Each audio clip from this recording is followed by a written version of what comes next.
Old one, known officially as Ven228, is a towering black mass with a red, melted face that creeps into your bed, waking you up in your sleep to show you a real-life nightmare. His first recorded appearance was during a rerun of a 2003 kids show called Tree of Heaven, which he hijacked in the middle of a scene involving a birthday cake and a puppet. The Bald One's identity remains a mystery, but the leading theory is that he is Mutsuhiro Watanabe, a Japanese war criminal also known as the Bird. This is suggested by the final message in the video, which translates from Japanese as "Fear of the one and only one Watanabe, the Bird," classified as a cognito hazard, which means just seeing the Boiled One's face is enough to screw you over. And if you fall asleep after that, congratulations, you've just enrolled in a one-way trip to pseudocoma. You'll be fully awake, totally paralyzed, and stuck in a looping dream where he's the only thing that talks. In other words, you'll get sleep paralysis. And if you're into some weird type of stuff and say, "Hear me out," well, just wait till you see the Oiled One at your bedside and yap this. "On the manifestation of my being in the future, you will be asleep in bed.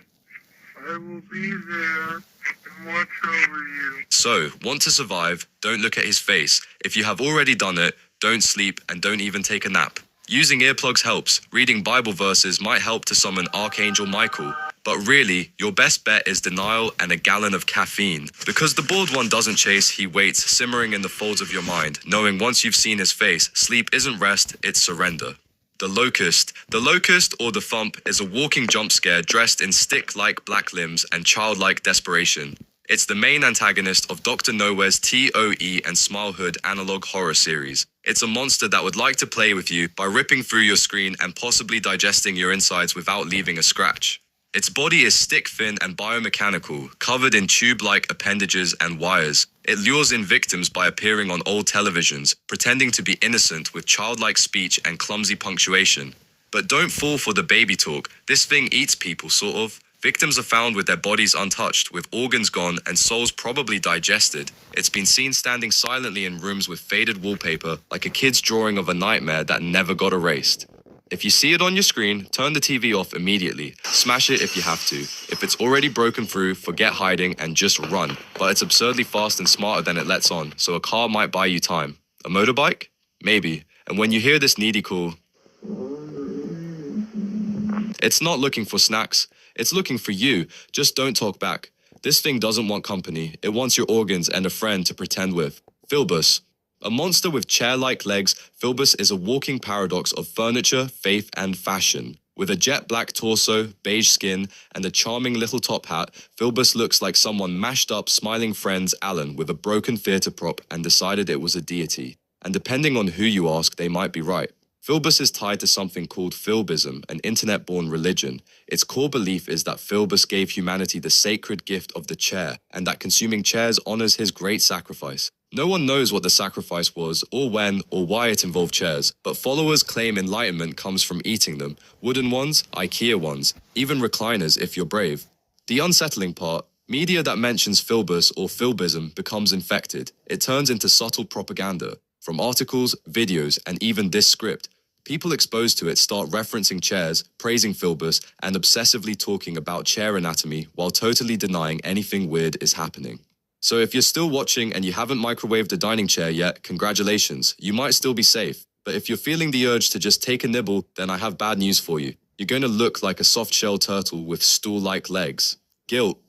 An entity that looks like someone soaked a corpse in bleach and left it to dry, guilt is as haunting as it is quiet. It first appeared in The Boy in the Bath. From the moment it emerges beside the bathtub, it's clear that this isn't just a monster. It's a memory that got too heavy to drown. Guilt, also referred to as the boy, is presumed to be the physical or psychological manifestation of a parent's overwhelming shame.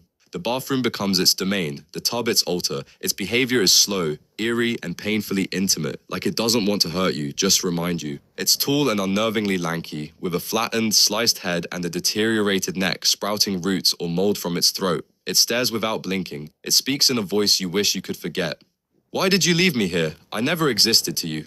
The crib in the room, the toys on the floor, and the silence around the tub suggest one thing, that this creature was a child who was left alone, or feared to be. Whether guilt is real or imagined depends on who's watching and what they've done or didn't do.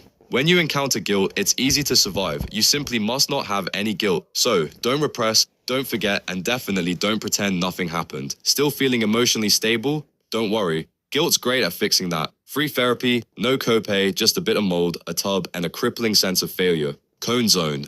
Cone zones are tall, sorrowful-looking entities with bodies like collapsed shadows and heads shaped like a cone. Their pale faces are frozen in a permanent sad expression, with long thin limbs and muscle tissue so frail it looks like they've been skipping leg day since the dawn of time. They rarely move, and honestly, they don't need to, because you'll come to them. These entities show up during something called the 0.001% phenomenon, a rare and poorly understood event reported by patients in psychiatric wards. They appear friendly, inviting, even comforting. You might feel like talking to them, but don't, because that's how they get in. Cone zones don't attack. They erode and talk softly, almost lovingly, while gently nudging your mind off the edge. Victims report a slow, irreversible descent into madness after extended exposure. Some even claim the cone zones helped them understand everything. Spoiler, they did not.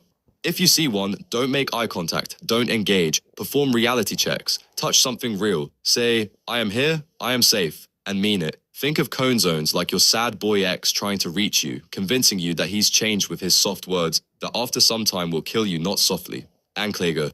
The star of the Dr. Nowhere monsters, Anklägers are beaming nightmares dressed for Judgment Day. These humanoid beings wear flowing black robes, but it's their heads that do all the talking. A giant luminous starburst with a single glowing eye in the center. They're the entities who watched too much Judge Judy and decided to become one. Anklägers show up when you've done something really bad, like something even you don't want to admit.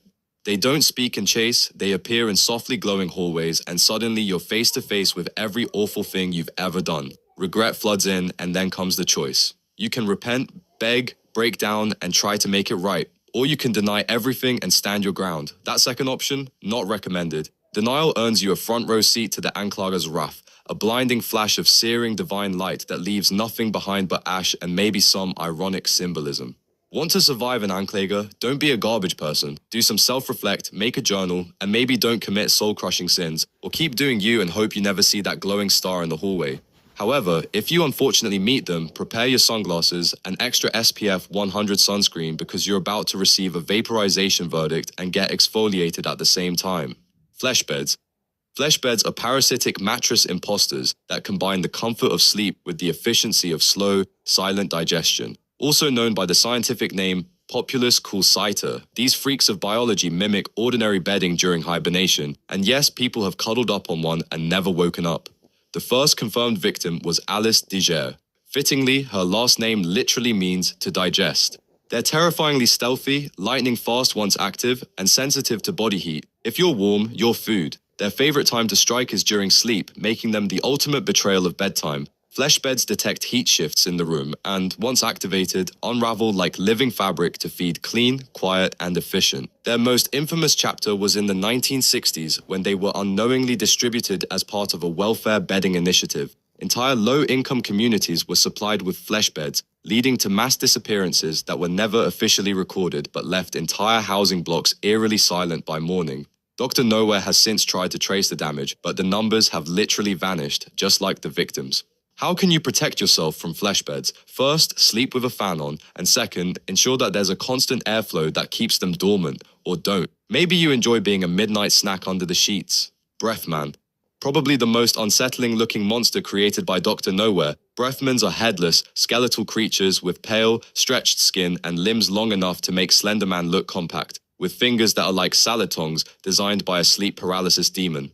Breathmans live in the headless macrocosm, a dream-based version of our world where every human has been replaced by them. You can only enter by dreaming about it, and if you wake up there, you've won the worst vacation package imaginable. They can't see, hear, or smell, but they feel everything. Your footsteps, your breath, and the vibration of your heartbeat. They're in constant agony from their inability to breathe, and your presence makes it worse. Sometimes they lash out, sometimes they just watch. Either way, sleep becomes a terrible idea once you've seen them.